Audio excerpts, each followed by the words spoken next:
अर्जुन, बस कीजिए, बहुत रात हो गई है।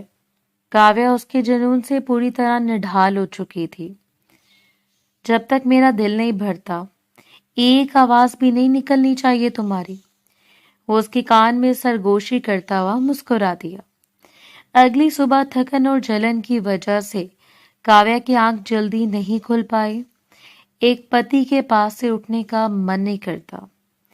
ये सब तरीके इस घर में नहीं चलेंगे। सास की कड़वी बात सुनकर उसकी आंखें भर आईं। मम्मी जी, सिया भी तो दोपहर 12 बजे उठती है। बस उसकी इतनी सी बात पर सास ने पूरे घर में हंगामा खड़ा कर दिया। मेरी माँ के सामने जुबान चलाई तो अभी रिश्ता तोड़ दूंगा। अर्जुन की आंखों में जैसे गुस्से का कोहरा छा गया। उसने काव्या की प्रेगनेंसी तक का लिहाज नहीं किया। अगली सुबह जब वो चुपचाप घर से गायब हुई तो अर्जुन, काव्या ने तैयार होने के बाद आखिरी बार आईने में अपना जायजा लिया था। गुलाबी रंग के फ्रॉक ड्रेस में मलबूस, एक कंधे पर दुपट्टा संभाले और दूसरे कंधे पर बालों की चोटी बनाए, बेहद खूबसूरत लग रही थी। कमरे में आते हुए अर्जुन की नजर जैसे उस पर पड़ी, वो वहीं ठिठक कर रह गया। काफी देर तक वो उस पर से अपनी नजर हटा ही नहीं पाया और फिर धीरे धीरे एक एक कदम बढ़ाता हुआ उसके करीब आ गया। ये बालों की चोटी बनाना जरूरी था क्या? अपने बालों को खुला छोड़ा करो। उसके बिल्कुल करीब खड़े होकर वो एक हाथ से उसकी चोटी खोलने लगा और दूसरे हाथ से उसके गाल को छुए हुए बोला। तो काव्या उसके इस तरह देखने पर बेहद ब्लश करने लगी।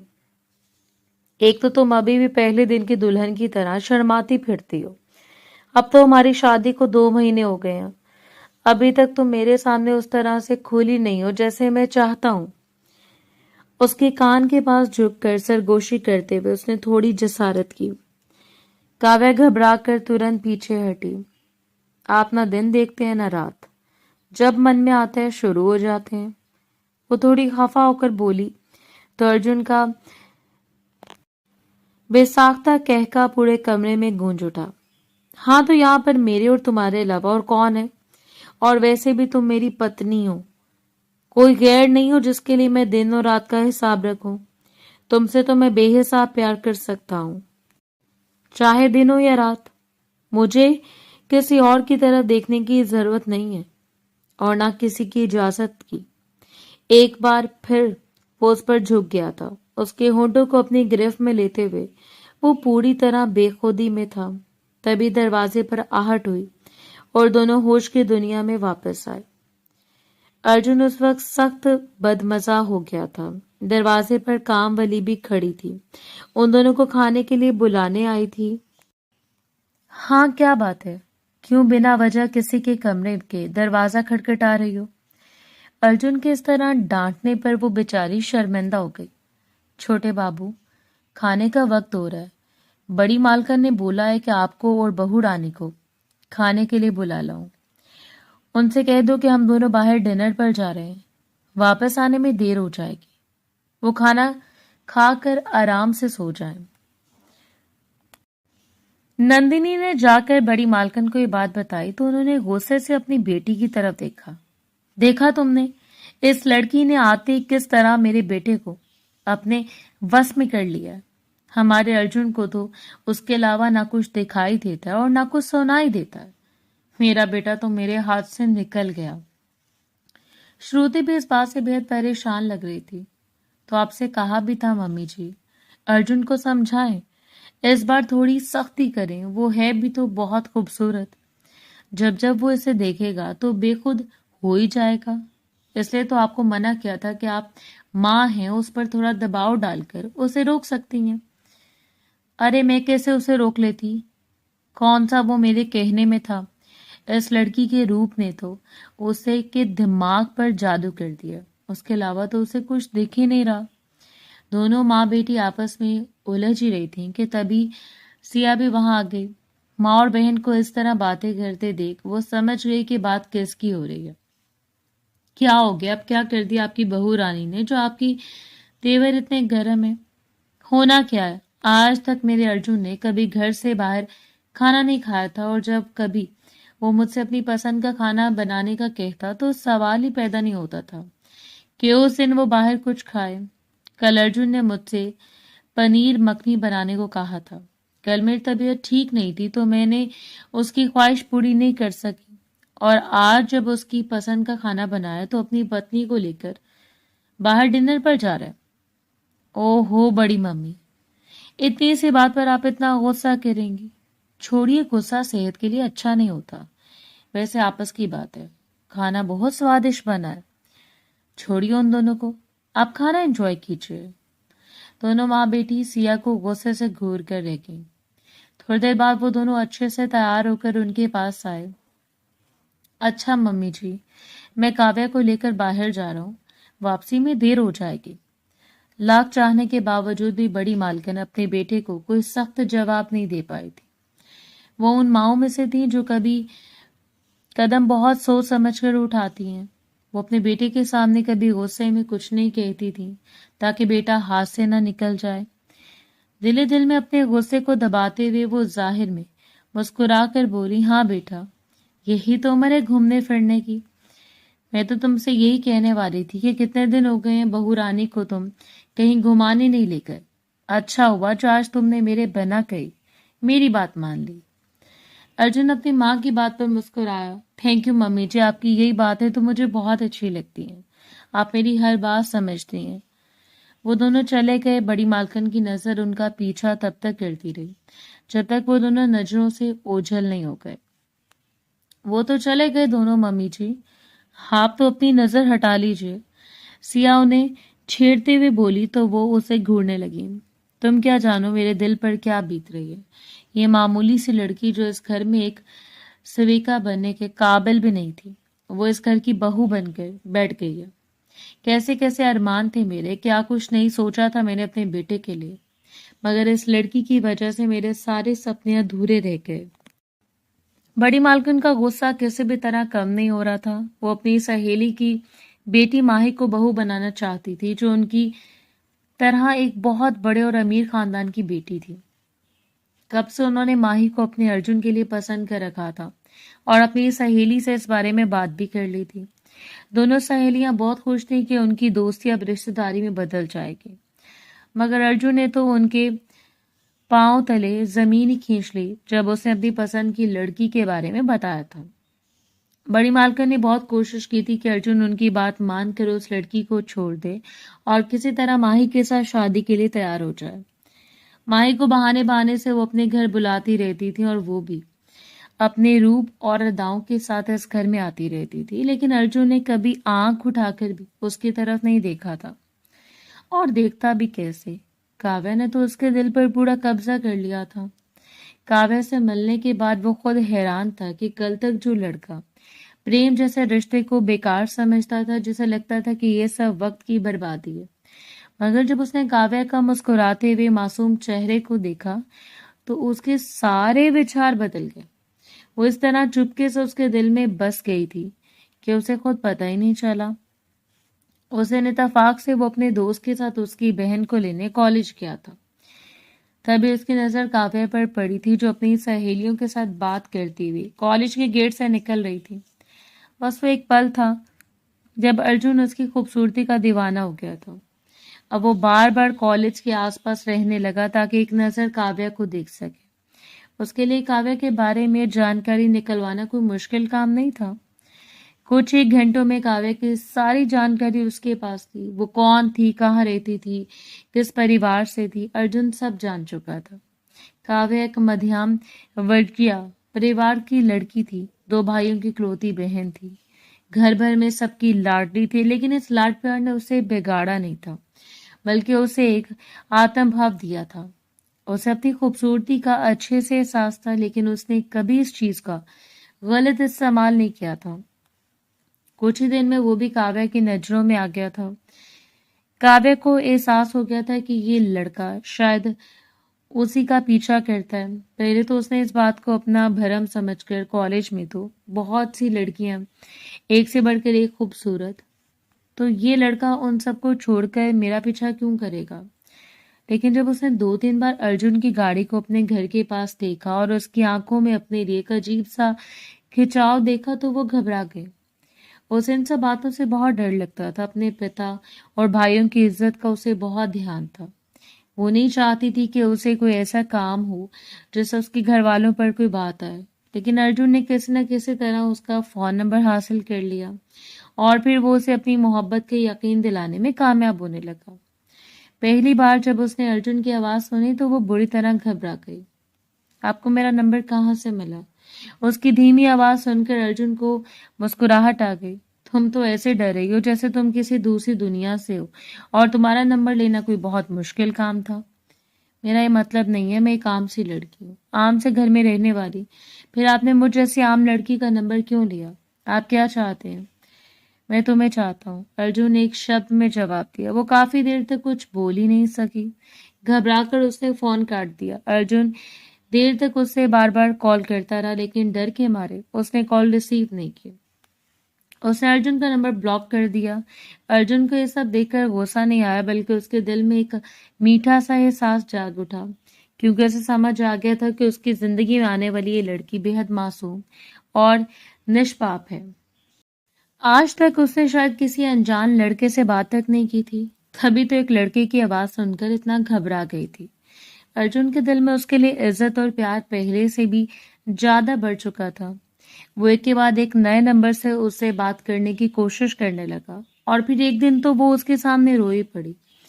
प्लीज मेरा पीछा छोड़ दीजिए।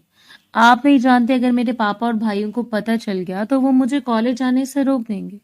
मेरी पढ़ाई छूट जाएगी, मैं घर में कैद होकर रह जाऊंगी। अर्जुन उसका रोना सुनकर परेशान हो गया। Relax Kavya, calm down. मेरा मकसद तुम्हें परेशान करना नहीं है।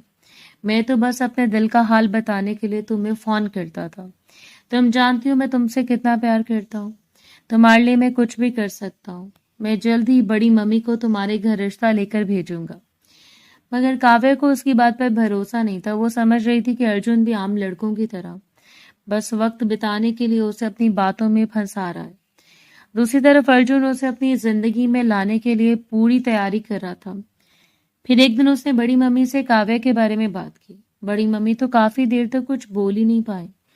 पर अर्जुन, मैंने तो तुम्हारे लिए माही को सोचा था, और ये काव्या कौन है, ये तुम्हें कहाँ मिली? अर्जुन ने उन्हें काव्या के साथ अपनी पहली मुलाकात से लेकर अब तक की सारी बात बताई। लेकिन बेटा, तुम्हारे लिए रिश्तों की कमी नहीं है।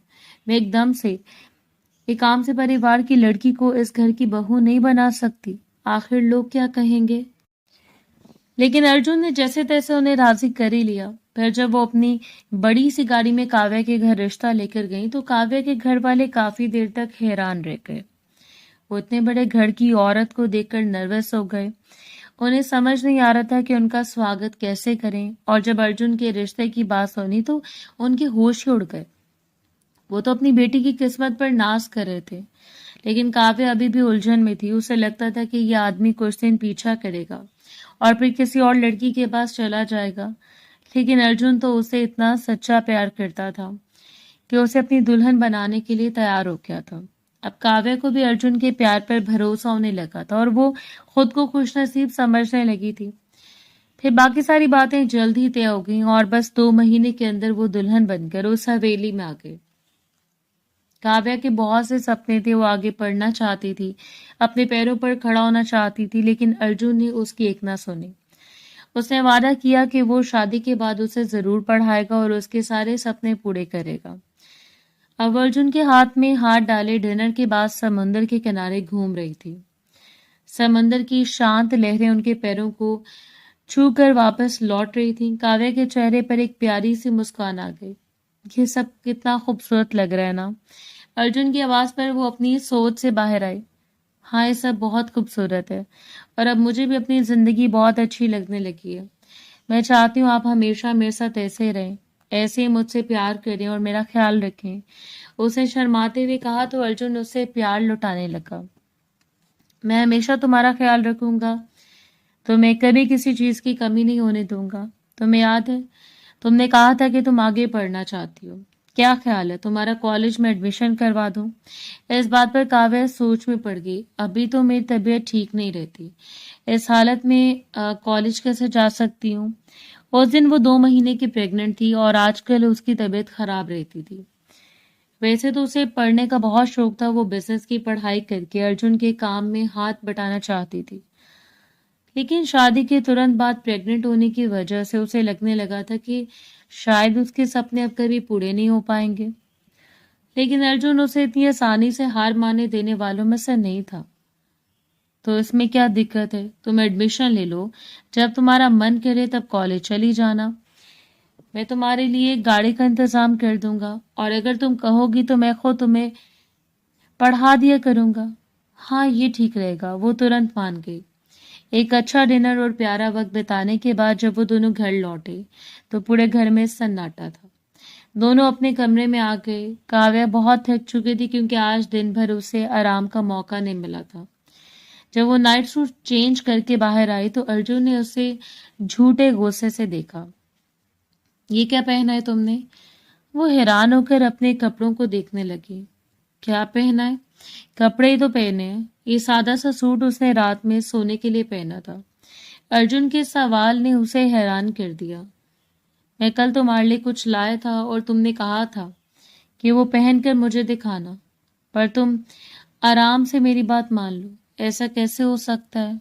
अर्जुन की बात पर उसे कल वाली बात याद आ गई। अर्जुन उसके लिए एक बहुत सी शॉर्ट और स्टाइलिश नाइटी लाया था, जिसे देखकर काव्या शर्म से पानी पानी हो गई थी। ये क्या है? इसका मैं क्या करूंगी?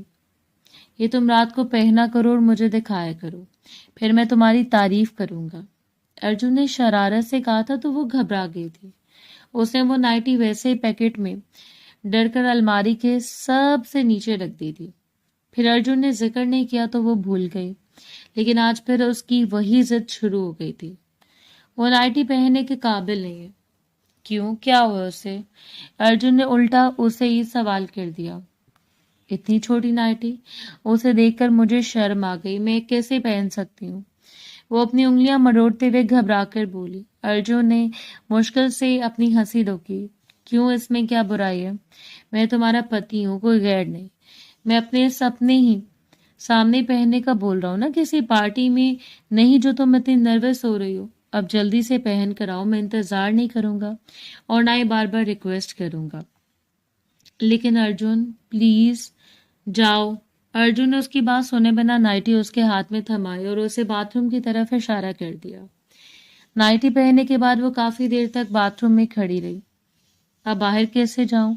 बाहर जाने का सोचकर उसकी धड़कनें तेज हो रही थी। तभी दरवाजे पर अर्जुन ने नॉक किया। क्या हो गया मेरी प्यारी बीवी? बाथरूम में ही सो गई हो क्या? बाहर आने का मन नहीं है? आखिरकार उसे दरवाजा खोलकर बाहर आना ही पड़ा। उसने अपने लंबे बालों से खुद को ढकने की नाकाम कोशिश की थी। उसके लंबे बाल कमर से भी नीचे आते थे। बालों को खोलकर उसने आगे कर लिया। धीरे धीरे कदम बढ़ाती हुई वो उसके सामने आई। ये क्या है? अर्जुन ने उसके बालों की तरफ इशारा किया और उन्हें पीछे कर दिया। उसका खूबसूरत रूप अर्जुन के सामने था। वो उसे तारीफ भरी नजरों से देखने लगा। तुम बहुत खूबसूरत हो काव्या, मेरी सोच से भी ज्यादा। दिल चाहता है कि बस तुम्हें देखता ही रहूं। काव्या ने शर्मा कर अपनी बाहें सीने पर लपेट लीं तो अर्जुन ने उसकी बाहें हटाकर उसके हाथ पकड़ लिए। वो एक ही कदम पीछे हटती तो दीवार से जा लगी। इस वक्त उसका चेहरा शर्म से लाल हो रहा था। उसका बस चलता तो वो अर्जुन की इन बेबाक नजरों से कहीं दूर चिपक जाती, पर अर्जुन उसे इतनी आसानी से कहाँ छोड़ने वाला था। तुम इतनी प्यारी लग रही हो काव्या कि मेरा दिल कर रहा है तुम्हें अपने में समेट लो। मुझे अफसोस हो रहा है कि मैंने पहले तुमसे डिमांड क्यों नहीं की। उसने उनके बीच की दूरी को एक ही पल में खत्म कर दिया। उसने अपने सीने से लगा लिया तो वो दोनों धड़कनें एक साथ चलने लगी। प्लीज अर्जुन, मैं बहुत थक गई हूँ, मुझे नींद आ रही है। अर्जुन के हाथ उसकी पीठ पर और कस गए। उसके जिस्म की नरमी को महसूस करते हुए वो एक अलग ही नशा महसूस कर रहा था। तुम्हारा नशा सबसे अलग है। इस वक्त तो मैं तुम्हें किसी के लिए भी छोड़ने को तैयार नहीं हूं। वो उसे लेकर बेड पर आ गया और उसे अपनी बाहों में भर लिया। वो उसकी करीबियों से घबरा रही थी, बिल्कुल वैसे जैसे शादी की पहली रात घबराई थी। वो बार बार खुद को समेटने की कोशिश करती और उसका ये शर्माना अर्जुन को उसके प्यार में और पागल कर रहा था।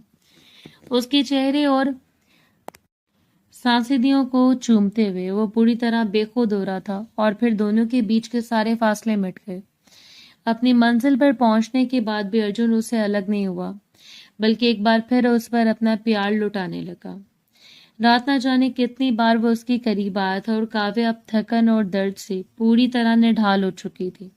अब उसमें हिलने की भी हिम्मत नहीं बची थी। अर्जुन प्लीज, मैं बहुत थक गई हूँ, मुझे सोने दीजिए, मुझे सुबह जल्दी उठना भी है। जब अर्जुन सो रहा था तो तभी बड़ी मम्मी उसके कमरे का दरवाजा खटखटाकर काव्य को बाहर बुलाती थी और फिर अपनी देखरेख में उसे नाश्ता बनवाती थी। अर्जुन के लिए नाश्ता काव्य को अपने हाथ से ही बनाना पड़ता था। ये तो अर्जुन की शर्त थी कि वो उसके सारे काम अपने हाथ से करे, क्योंकि उसका मानना था कि इससे पति पत्नी के बीच प्यार बढ़ता है। प्यार बढ़ा या नहीं ये तो पता नहीं, पर काव्य बहुत ज्यादा थक जाती थी। एक तो नींद पूरी नहीं होती थी, ऊपर से रसोई का काम, और फिर दिन भर बड़ी मम्मी उसे किसी न किसी काम में उलझाए रखती थी। वैसे तो घर में नौकर चाकर थे जो बाकी सबके लिए खाना बनाते थे, पर बड़ी मम्मी ने जानबूझकर बहुत सारे काम काव्य के सर डाल दिए थे। काव्य भी अपनी शराफत की वजह से उन्हें कभी मना नहीं कर पाती थी। दिन भर वो काम में लगी रहती और थक कर चूर हो जाती। आज जब अर्जुन भी थक हार कर सोने के लिए राजी हुआ तो काव्य ने चैन की सांस ली और नींद के आगोश में चली गई। सुबह होने से ठीक 2 घंटे पहले उसकी आंख लगी थी, इसलिए वो टाइम पर नहीं उठ सकी। बड़ी मम्मी ने 2-3 बार उसके कमरे का दरवाजा खटखटाया, पर जब वो नहीं उठी तो उनका गुस्सा 7वें आसमान पर पहुंच गया। फिर जब अर्जुन ने ऑफिस जाने के लिए उसे उठाया तब कहीं जाकर काव्य ने मुश्किल से अपनी आंखें खोली। अब उठ भी जाओ मेरी जान, क्या इरादा है? क्या एक बार फिर मेरे पास आना चाहती हो? अर्जुन ने उसे अपने करीब खींचते हुए मजाक में कहा तो काव्य अपनी सच्ची हालत बताने लगी। मैं बहुत थक गई हूँ, प्लीज मुझ पर थोड़ा रहम कीजिए। मेरी हालत अभी ऐसी नहीं है कि बार बार आपके इस प्यार के सितम को सह सकूं। मुझे उठने दीजिए, अभी आपके लिए नाश्ता भी बनाना है। अच्छा जाओ बाबा, क्या याद रखोगी? अर्जुन ने जैसे उस पर एहसान जताते हुए कहा। चेहरे पर पानी के छींटे मारकर वो जल्दी से कमरे से बाहर आई। बड़ी मम्मी हॉल में बैठकर न्यूज़पेपर पढ़ रही थी। उसे आता देख उन्होंने अखबार एक तरफ रख दिया। क्या बात है, इतनी देर हो गई है, अभी तक तुम्हारी नींद पूरी नहीं हुई? क्या मैं इतनी देर तक सोने की वजह जान सकती हूँ? काव्य उनकी बात सुनकर नर्वस हो गई। बड़ी मम्मी, वो रात को देर से नींद आई थी, इससे सुबह टाइम पर नहीं उठ सकी, माफी चाहती हूँ। मैं भी जल्दी से नाश्ता बना देती हूँ। एक बात तो बताओ काव्या। वह रसोई की तरफ जा रही थी कि सास की आवाज सुनकर रुक गई। बड़ी मम्मी बोलिए, क्या तुम्हारा मेरे बेटे के पास से उठने का मन ही नहीं करता? तुम चाहती हो कि हर वक्त उसके पास लेटी रहो, उसकी बाहों में रहो और वो बस तुम पर ही ध्यान दे। क्या यही राज है जो तुम वहां से हिलना भी नहीं चाहती? उनकी बेहुदा बात सुनकर काव्य के चेहरे शर्म से अपमान से लाल हो गया। ऐसी कोई बात नहीं है, वो बस इतना ही बोल सकी। तो फिर तुम्हारा कमरे से बाहर निकलने का मन क्यों नहीं करता? धूप निकल आई है और तुम अब नहा कर बाहर आ रही हो। तुम्हें पता नहीं है कि इस घर में एक जवान लड़की भी रहती है। उन्होंने सामने बैठी सिया की तरफ इशारा किया, जो भी अपने कमरे से निकली थी। कॉलेज जाने से बस 15 मिनट पहले ही वो उठती थी। इस बच्ची के सामने तुम ये भीगी जुल्फें लेकर बाहर घूम रही हो, उसके दिमाग पर क्या असर पड़ेगा? कुंवारी लड़कियों के सामने शादीशुदा औरतों को ऐसी हरकतें शोभा नहीं देती। लगता है तुम्हारे माँ बाप ने तुम्हें कोई संस्कार नहीं दिए। जब से काव्य इस घर में आई थी, बड़ी मम्मी का रवैया उसके साथ अजीब ही था। अर्जुन के सामने वो बहुत मीठी बनती, पर उसके पीछे ऐसी बातें कहती कि काव्य अंदर तक हिल जाती। उसने आज तक उन्हें कोई जवाब नहीं दिया था, लेकिन आज जब उन्होंने उसके परिवार और संस्कारों पर सवाल उठाया तो वो चुप नहीं रह सकी। बड़ी मम्मी, सिर्फ मेरा जल्दी उठना ही क्यों जरूरी है? सिया भी तो इस घर की बेटी है। आप उसे भी जल्दी उठाया कीजिए। मैं तो सुबह उठकर काम में लग जाती हूँ, मुझे तो सोने का वक्त भी नहीं मिलता। जबकि सिया कॉलेज से आकर अपने कमरे में सो जाती है। आपने उसे कभी कुछ नहीं कहा, उस पर तो कोई जिम्मेदारी नहीं डाली। न जाने वो कहाँ से इतना बोल गई। अपनी इस हिम्मत पर उसे खुद भी हैरानी हो रही थी। जबकि बड़ी मम्मी आंखें फैलाकर उसे देखे जा रही थी। तभी उनकी नजर अर्जुन पर पड़ी, जो अपने कमरे से निकल कर आ रहा था। अर्जुन ने भी काव्या का मुख से ये कड़वे शब्द सुन लिए थे। वो हैरान था कि काव्या उसकी माँ से इस तरह कैसे बात कर सकती है। बड़ी मम्मी ने जैसे अपने बेटे को देखा, उन्होंने रोना शुरू कर दिया। हाय भगवान, अर्जुन, अब ये दिन देखना बाकी रह गया था। जरा सी बात पर तुम्हारी पत्नी ने मेरी कितनी बेइज्जती कर दी। आखिर मैंने कहा है क्या था, बस यही ना कि सुबह जल्दी उठा करो, अपने पति के लिए वक्त पर नाश्ता बना दो ताकि उसे देर ना हो। अब मेरा ये कहना भी पाप बन गया, जो तुम्हारी पत्नी ने मेरे साथ इतनी बदतमीजी की। इतना बोलकर उन्होंने अपने पल्लू से चेहरा ढक लिया और फूट फूट कर रोने लगी। उनका यह नाटक देखकर जहां काव्या घबरा गई, वहीं अर्जुन का गुस्सा सातवें आसमान पर पहुंच गया। वो तेज कदम बढ़ाता वो अपनी माँ के पास आया। क्या हुआ मम्मी? मुझे बताएं, क्या हुआ है? क्या कहा है इसने? अरे बेटा, अब क्या कहना और क्या सुनना।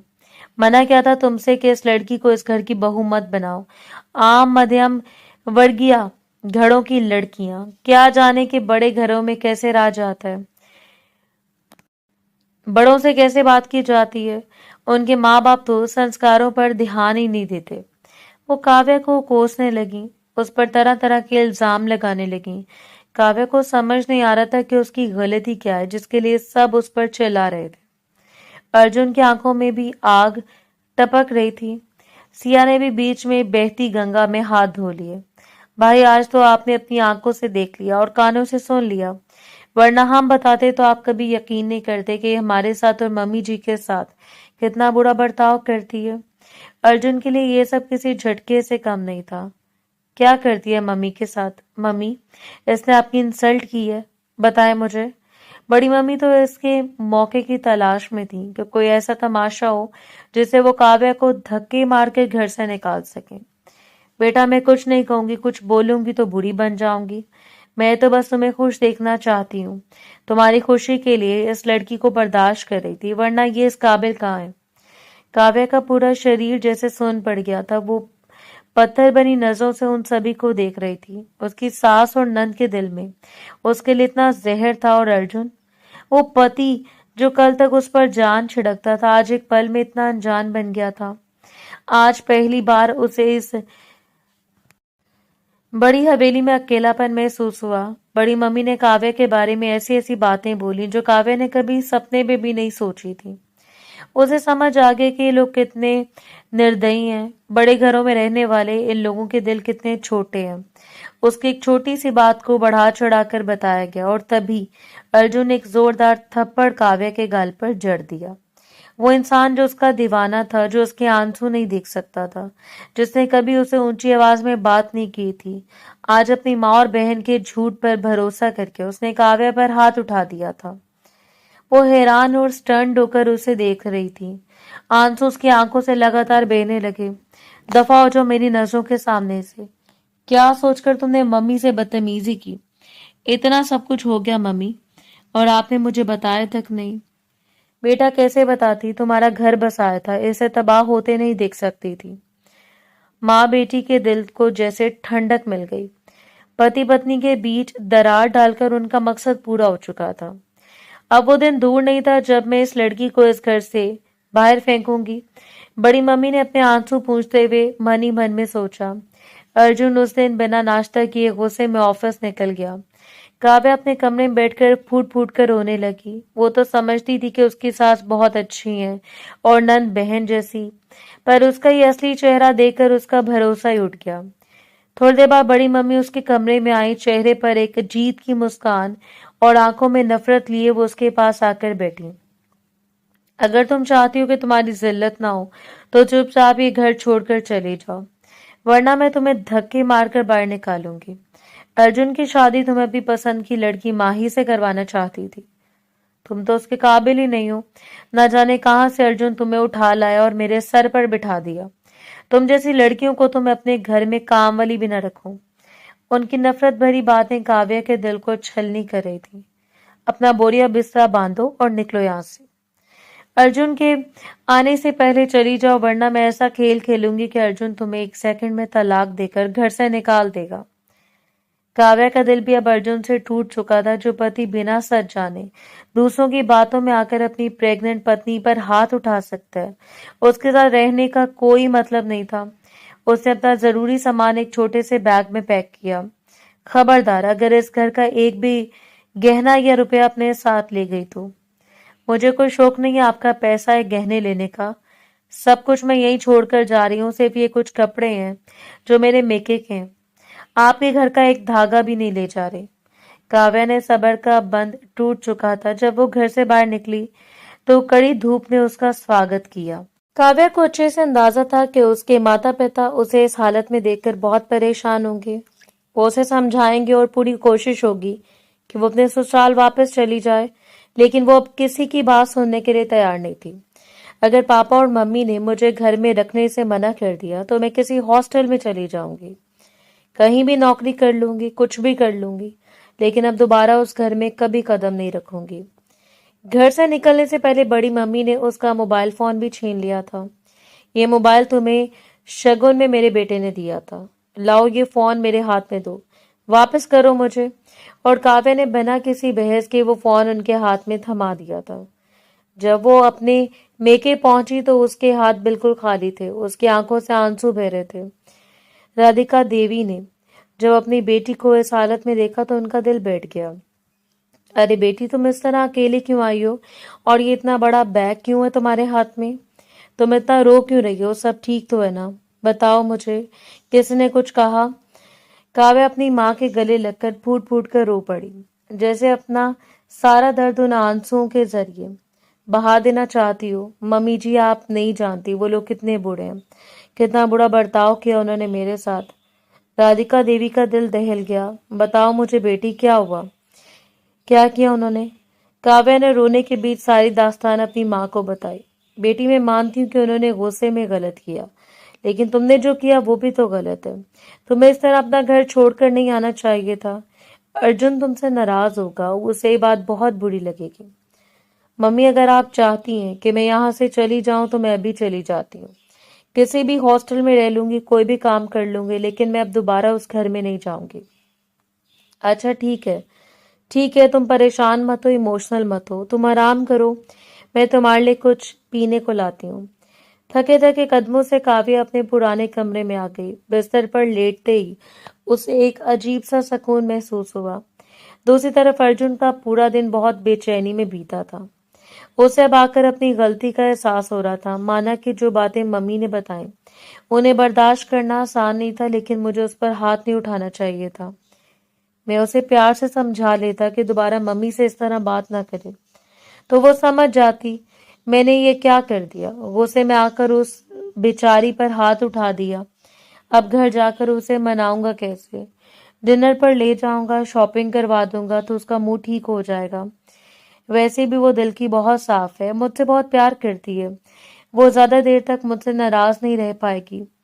ये सब सोचते हुए वो शाम को घर लौटा, लेकिन घर में दाखिल होते ही उसे किसी अनहोनी का एहसास हुआ। उसे देखकर बड़ी मम्मी ने एक बार फिर से अपना नाटक शुरू कर दिया।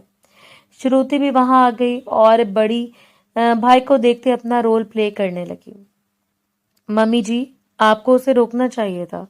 आप उसे समझाती कि वो इस घर की बहू है, इतने चाव से ब्याह कर लाए हैं, लेकिन उसे किसी बात की परवाह नहीं की।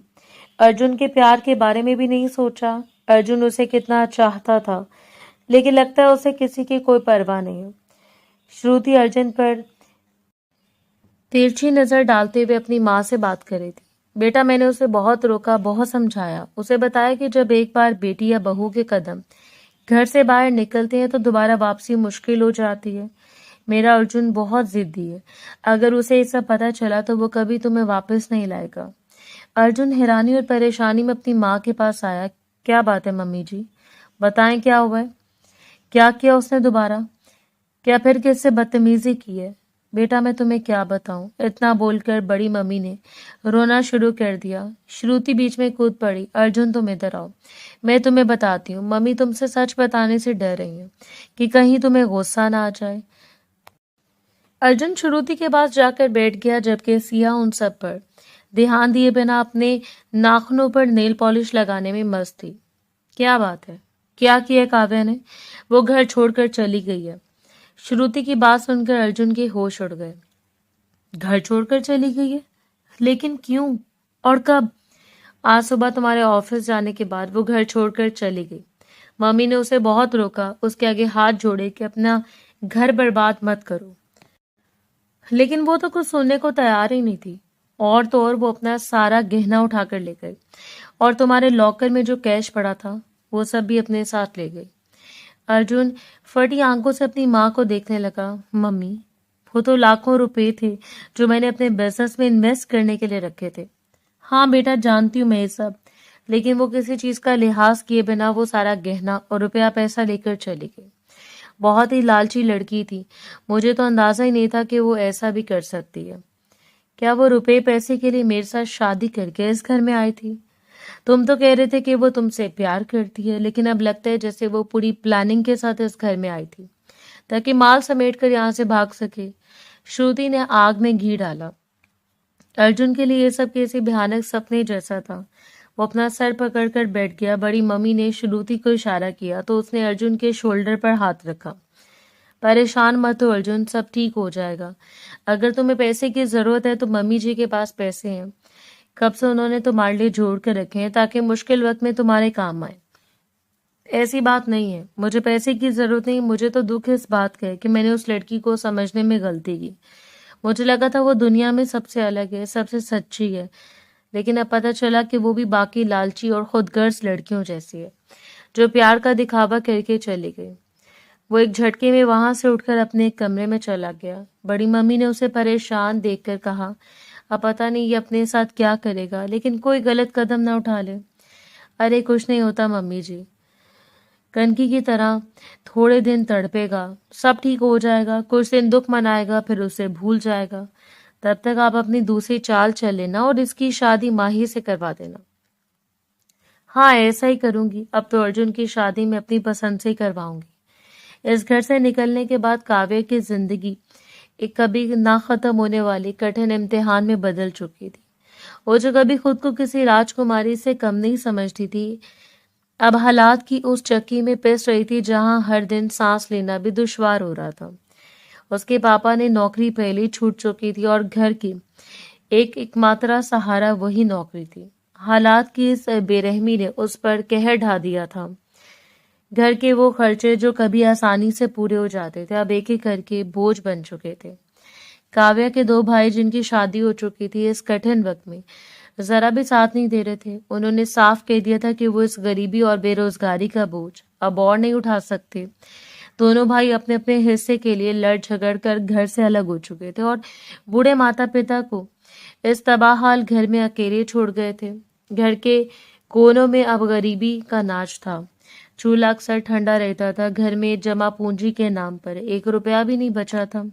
ऐसे में राधिका देवी की तबीयत अचानक बहुत ज्यादा खराब हो गई। उनका ब्लड प्रेशर और शुगर इतना बढ़ गया कि वो बिस्तर से उठने के काबिल भी नहीं रही थी। दवाइयों के लिए घर में एक फूटी कोड़ी नहीं थी और ना ही कोई ऐसा जरिया था जहां से मदद मिल सके। मजबूरी के इस आलम में काव्या ने अपनी माँ को एक सरकारी हॉस्पिटल ले जाने का फैसला किया। वो जानती थी कि सरकारी हॉस्पिटलों की हालत कैसी होती है, लेकिन उसके पास इसके अलावा कोई चारा नहीं था, क्योंकि प्राइवेट हॉस्पिटल का तो वो सपने में भी नहीं सोच सकती थी।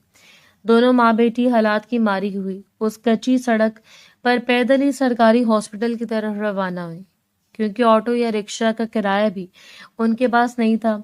काव्या ने अपनी माँ को सहारा दिया हुआ था। उसका अपना शरीर भूख और थकन से कांप रहा था। चेहरा पीला पड़ चुका था और कपड़े भी बहुत ही आम से थे जिन पर धूल जमी हुई थी। ऐन उसी वक्त सड़क की दूसरी तरफ से अर्जुन अपनी बड़ी गाड़ी में कहीं जा रहा था। उसका गुजर उसी रास्ते से हुआ जहां से काव्या और उसकी बीमार माँ गुजर रही थी। अर्जुन की नजर अचानक सड़क के किनारे चलती हुई उस लड़की पर पड़ी। उसने गौर से देखा तो उसका दिल एक पल के लिए धड़क थक से रह गया। ये तो काव्या थी। अर्जुन की आंखें हैरानी और गुस्से से फटी की फटी रह गईं। उसका दिमाग सुन्न हो गया। वो अपने दिल में सोचने लगा कि ये वही लड़की है जो मेरे घर से लाखों रुपए कैश और सारा सोना चोरी करके भागी थी। फिर आज भी इसके दिल खस्ता हाल आम कपड़ों में इस सड़क पर क्यों घूम रही है? और सबसे बढ़कर ये कि वो एक काम और गरीबों वाले सरकारी हॉस्पिटल की तरफ क्यों जा रही है? अगर उसके पास इतनी बड़ी रकम थी, इतना सारा सोना था, तो फिर आज इसकी हालत इतनी खराब क्यों है? क्या वो सारा पैसा इतनी जल्दी खत्म हो गया या फिर कोई और राज है? अर्जुन का दिल तरह तरह के सवालों से उलझ गया। उसका मन किया कि वो गाड़ी रोके, उसे पूछे, उसका गिरबान पकड़कर सच जाने, लेकिन उसकी अना, उसका गुस्सा और पिछले दिनों की वो झूठी कहानियां जो उसके घर वालों ने उसके कान में डाली थी, उसके पाँव की बेड़ियां बन गई। उसने गाड़ी नहीं रोकी, उसका पीछा नहीं किया, बस एक ठंडी और नफरत भरी नजर उन पर डाली और अपनी गाड़ी आगे बढ़ा दी। लेकिन उसके अंदर एक अजीब सी हलचल मच चुकी थी, एक ऐसा शक जो उसे चैन नहीं लेने दे रहा था। जब अर्जुन हॉस्पिटल वाले रास्ते से होता हुआ अपने घर पहुंचा तो उसका दिमाग पूरी तरह उलझा हुआ था। वो गाड़ी से उतरा और सीधा अपने कमरे की तरफ जाने लगा ताकि अपनी हवास को काबू में रख सके। जैसे वो अपनी माँ के कमरे के पास से गुजरा, कमरे का दरवाजा हल्का सा खुला हुआ था और अंदर से उनकी सरगोशियां और हंसी की आवाजें आ रही थी। अर्जुन के कदम वहीं ठिठक गए क्योंकि उसने उसी लम्हे अपने और काव्या का नाम सुना था। उसे सोचा कि आखिर अंदर क्या बातें हो रही हैं। उसी जुस्सजू में वो दरवाजे के करीब रुक गया और अंदर की बातें सुनने लगा। जब उसके अल्फाज अर्जुन के कानों में पड़े तो उसके सर पर जैसे सातों आसमान टूट पड़े। श्रुति कितनी खुशी और फख्र से कह रही थी, मम्मी जी, मैंने बिल्कुल वैसा ही किया जैसे आप चाहती थी। हमें अर्जुन की शादी अब माही के साथ तय करने का पूरा बंदोबस्त कर लिया। अर्जुन ने तो सारा फैसला मुझ पर और आप पर छोड़ दिया। उसे तो अभी तक यही लगता है कि काव्या कोई लालची और चोर लड़की थी जो घर लूट कर भाग गई। कल ही हम लोग माही का रिश्ता लेकर चलेंगे। अब सब कुछ हमारी मर्जी के मुताबिक हो रहा है। ये सुनकर बड़ी मम्मी खुशी से फूले नहीं समा रही थी। वो हंसते हुए बोली, हाँ बेटी, कितने पापड़ बेले हमने उसे इस घर से निकालने के लिए, और देखो आखिरकार जीत हमारी हुई। कैसे मेरे बेटे ने मुझ पर यकीन किया। श्रुति भी हंसी में माँ का साथ दे रही थी। मम्मी जी, मैंने भी तो आपका पूरा साथ दिया है। अर्जुन को काव्य के खिलाफ करने में मेरा भी तो हाथ है। श्रुति बेटी, मैं वाकई मान गई तुझे। तूने कमाल कर दिया। तूने कैसे इतनी आसानी से उस लड़की को रास्ते से हटा दिया।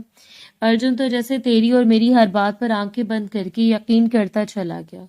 उसे जरा बराबर भी शक नहीं हुआ कि हम सब मिलकर एक बहुत बड़ा नाटक रचा रहे हैं। कमरे के बाहर खड़े अर्जुन के पैरों के नीचे से जमीन निकल गई। उसके सांस जैसे गले में अटक गया। उसके कान सुन हो रहे थे, उसके जिस्म का रोम रोम ये सोचकर खौफ से कांप रहा था कि इन लोगों ने उस लड़की के साथ कितना बड़ा जुल्म किया। उसे अपनी समाट पर यकीन नहीं आ रहा था। क्या ये वही माँ है जिसे वो अपनी दुनिया समझता था? क्या ये वही बहन है जिसे वो अपनी इज्जत मानता था? वो सबके सब एक घिनौनी साजिश के तहत काव्य को इस घर से निकालने के लिए झूठ बोल रही थी। अब उन लोगों ने बाकी सारी बातों को भी कबूल कर लिया था। सारी सच्चाई उसके सामने आ गई। काव्य ने कोई सोना नहीं चुराया था, कोई लाखों रुपए की चोरी नहीं की थी। वो सब कुछ सरासर झूठ था, एक फरेब था जो उसकी अपनी माँ और बहन ने मिलकर एक मासूम लड़की के खिलाफ घड़ा था ताकि वो उसे जलील करके घर से निकाल सके और अर्जुन की शादी माही के साथ करा सके। अर्जुन का दिल शिद्दत नदामत और गुस्से से फटने के करीब हो गया। उसे याद आया कि उसने इस झूठ पर यकीन करके अपनी उस मासूम पत्नी पर हाथ उठाया था जिसे वो अपनी जान से ज्यादा चाहता था, जिसने कभी उसे ऊंची आवाज में बात नहीं की थी। वो उसे मंजर याद आया जब उसने काव्य को थप्पड़ मारा था, जब उसने काव्य को धक्के देकर घर से निकाला था, और आज थोड़ी देर पहले जब उसने काव्य को उस हालत में सड़क पर एक सरकारी हॉस्पिटल की तरफ पैदल जाते देखा था। तो उसका दिल किया कि वो उसी वक्त जमीन में गिर जाए। वो मजीद वहां एक लम्हा नहीं रुक सका। उसके कदम खुद ब खुद पीछे हटे और वो तेजी से अपने कमरे की तरफ भागा। उसके हाथ कांप रहे थे, आंखों में शर्मिंदगी के समंदर उमड़ आए थे। उसे अब पूरी तरह समझ आ चुका था कि उसने अपनी जिंदगी की सबसे बड़ी और नागवार गलती की है। उसने एक बेकसूर लड़की को, जो उसकी वफादार और प्यार करने वाली पत्नी थी, अपनों के फरेब में आकर बर्बाद कर दिया। अगली सुबह अर्जुन ने घर में किसी की एक ना सुनी। उसने गुस्से और तलमिलाहट में अपने घर वालों के तमाम पर्दे फाश कर दिए। उसने तमाम झूठों पर कड़ी तनकीद की और एक एक लफ्ज सुनाते हुए वो घर से सीधा काव्या को उस छोटे से खस्ताहाल घर की तरफ रवाना हुआ जहां वो रह रही थी।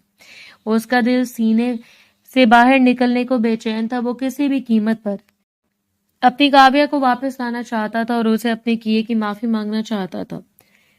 जब अर्जुन काव्या के घर पहुंचा और दरवाजे पर दस्तक दी तो दरवाजा राधिका देवी ने खोला। अर्जुन को अपने सामने देखकर राधिका देवी के चेहरे पर एक सख्त नफरत और गुस्सा उभर आया। काव्या अंदर कमरे में मौजूद थी। जब उसने अर्जुन की आवाज सुनी तो उसका दिल बैठ गया। वो बाहर नहीं आना चाहती थी। उसके दिल पर जो जख्म लगे थे वो इतने गहरे थे कि उसका मंदमल होना नामुमकिन लग रहा था। मगर अर्जुन खुद चलता हुआ उसके सामने आ गया। अर्जुन काव्या के कदमों में जैसे गिरने को था। उसकी आंखों से आंसू बह रहे थे और वो टूटे हुए लहजे में बोल रहा था, काव्या मुझे माफ कर दो। मैं अंधा होकर अपनों के फरेब पर यकीन कर बैठा। मैंने तुम पर शक किया, तुम पर हाथ उठाया, तुम्हारी इज्जत को ठेस पहुंचाई। मैं जान चुका हूं कि वो सब एक झूठा नाटक था। मेरी माँ और बहन ने तुम पर झूठे इल्जाम लगाकर निकाला था। मुझे माफ कर दो काव्या, मुझसे बहुत बड़ी भूल हो गई है। मगर काव्या का चेहरा पत्थर की तरह सख्त और बेतासुर था। उसकी आंखों में अब कोई प्यार, कोई चाहत नहीं बची थी, बल्कि वहां सिर्फ दर्द, बेयकीनी और नफरत के साए लहरा रहे थे। उसे सर्द और काट देने वाले लहजे में कहा, अर्जुन अब बहुत देर हो चुकी है। आप मुझसे माफी मांगने की कितनी भी कोशिश कर लें, मैं आपको कभी माफ नहीं कर सकती। आपने मुझे वो दुख दिए हैं जो इंसान मरते दम तक नहीं भूल सकता। जब मुझे आपके सहारे की सबसे ज्यादा जरूरत थी, जब आपको मेरा हाथ थामना चाहिए था, तब आपने मेरी पीठ पर वार किया। आपने एक लम्हे के लिए भी मेरी बात नहीं सुनी, मुझ पर हाथ उठाया और मुझे जलील करके उस घर से बाहर निकाला। मैंने आपको अपनी पूरी दुनिया माना था, मगर आपने मेरी उस मोहब्बत का ये सलाह दिया कि मुझे चोर और लालची साबित कर दिया। मैं सब के बाद आपके साथ एक लम्हा भी गुजारने के काबिल नहीं हूँ। जाइए यहाँ से। अर्जुन के पैरे तले से जमीन निकल गई। वो रोता रहा, गिड़गिड़ाता रहा। उसकी जिंदगी उजड़ चुकी थी, मगर काव्या का दिल नहीं पसीजा। अर्जुन वहां से टूटे हुए दिल के साथ वापस लौट गया, मगर उसने हार नहीं मानी। वो रोजाना उसके घर के बाहर आता, उसके दरवाजे पर खड़ा रहता, उसकी हालात ठीक करने की कोशिश करता, उसके बीमार माँ के इलाज के लिए चुपके से बेहतरीन डॉक्टरों का बंदोबस्त करता और काव्या की हर तकलीफ को दूर करने के लिए अपनी जान लगा देता। महीने गुजर गए। अर्जुन की सच्ची माफी, उसकी मुसलसल नदामत और उसकी बेपनाह मोहब्बत ने आस्ता आस्ता काव्या के दिल के वो सख्त पत्थर पिघलाना शुरू कर दिए जो उसने अर्जुन के खिलाफ जमा के रखे थे। उसके मोहल्ले वाले, उसके हालात की सख्ती और सबसे बढ़कर अर्जुन की वो दीवानावार वफादारी जो उसने बुरे वक्त में भी नहीं छोड़ी थी, काव्या को ये सोचने पर मजबूर कर दिया कि इंसान से गलती हो जाती है, मगर जो इंसान अपनी गलती का एतराफ करे उसे एक मौका देना चाहिए। आखिरकार एक तवील और कठिन जद्दोजहद के बाद काव्या का दिल नरम पड़ गया। जब अर्जुन ने एक बार फिर पूरी एजाज और मोहब्बत के साथ उसे अपने घर चलने की इल्तिजा की तो काव्या ने अपने माँ बाप की रजामंदी के साथ अपना छोटा सा सामान उठाया और अर्जुन के साथ उसके घर वापस आ गई। जब काव्या ने उस बड़े से घर में दोबारा दाखिल हुई तो वही सास और नंद जो कभी उस पर उंगलियां उठाती थी अब शर्मिंदगी से नजर झुका चुकी थी, क्योंकि उनके तमाम फरेब और चालें नाकाम हो चुकी थी और अर्जुन अब उनके किसी भी झूठ में आने वाला नहीं था। वक्त ने ऐसा पलटा खाया कि काव्य को उस घर में वो इज्जत, वो मकाम और वो मोहब्बत मिली जो उसने कभी सपने में भी नहीं सोची थी। कुछ अरसे बाद उसके यहाँ एक बेटा पैदा हुआ। जब उस घर में उस नन्हे बच्चे की किलकारी गूंजी तब सास का दिल भी मोम हो गया। वो बुरी सास जो कभी काव्या की शक्ल देखना पसंद नहीं करती थी, जब उसने अपने पोते को अपने हाथों में उठाया तो उसकी आंखों से खुशी के आंसू बह निकले। उसने काव्या के सामने हाथ जोड़कर अपनी पिछली तमाम ज्यादतियों की माफी मांगी। काव्या ने बड़े दिल का मुजाहरा करते हुए अपनी सास को माफ कर दिया, क्योंकि अब उसकी गोद में उसका बेटा था और उसके पास उसका पति अर्जुन था जो अब उसकी एक पल की जुदाई भी बर्दाश्त नहीं कर सकता था। इस तरह तमाम तूफानों, अंधेरों और फरेब के बादलों के छटने के बाद उसकी जिंदगी में एक बार फिर से खुशियों का सवेरा हो गया और वो सब एक पुरसकून और मोहब्बत भरी जिंदगी गुजारने लगे।